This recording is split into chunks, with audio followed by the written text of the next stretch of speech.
as colonial powers vie for control over its vast territories. Among them, the British Empire has its sights set on Zanzibar, a tiny island nation just off the East African coast. The Sultanate of Zanzibar, under the rule of Sultan Hamad bin Thuwaini, finds itself navigating the tempestuous waters of international politics. The stage is set for an event that would forever etch itself into the history books, a war so short, it's practically a blink in time. Fasten your seatbelts, folks, because the countdown to the war has begun. Nestled between the azure waters of the Indian Ocean and the verdant hills of East Africa, Zanzibar City stands as a vibrant crossroads of cultures and commerce. Renowned for its bustling spice markets and stunning architecture, the Sultanate of Zanzibar boasted a rich heritage stretching back centuries. At the helm of this island nation was the formidable Sultan Hamad bin Thuwaini, a shrewd and savvy leader navigating the turbulent seas of colonial ambitions. As the British Empire's influence in East Africa surged, it cast its envious gaze upon this island gem.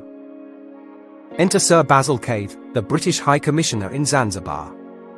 With a mandate to promote British interests in the region, Cave had a plan, a vision to install a more pro-British sultan who would ensure Britain's economic and strategic gains in Zanzibar. With tension mounting, Cave presented Sultan Hamad with an ultimatum: to abdicate the throne within 48 hours and hand over power to a British-friendly successor. Sultan Hamad was faced with an impossible decision: bow to British demands or resist and risk facing the might of the British Empire. As the clock ticked away, the fate of the Sultanate hung in the balance.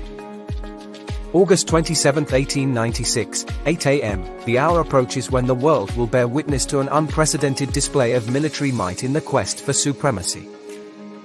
At 9 a.m. sharp, the British warships ominously positioned themselves in the waters around Zanzibar, cannons ready to deliver their deadly message.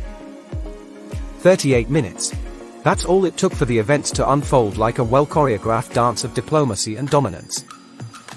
British envoy says, "Surrender the throne or face the consequences." Sultan Hamad, defiantly, "I will not be dictated to by the British Empire." The Sultan's response reverberated through the ranks of Zanzibari troops, as they prepared to defend their homeland against the British onslaught. Undeterred, the British forces moved forward with calculated precision, their powerful naval guns raining destruction on the Zanzibari palace and surrounding buildings. Chaos engulfed Zanzibar city as plumes of smoke billowed into the sky, and the sound of cannon fire filled the air. The clock ticked away, and the war's outcome seemed all but certain. British envoy says, "Surrender the throne immediately, or we will increase the force." Sultan Hamad then has no choice but to say, "I yield. I will step down." With the Sultan's surrender, the war came to an abrupt and unexpected end, making it the shortest war in history.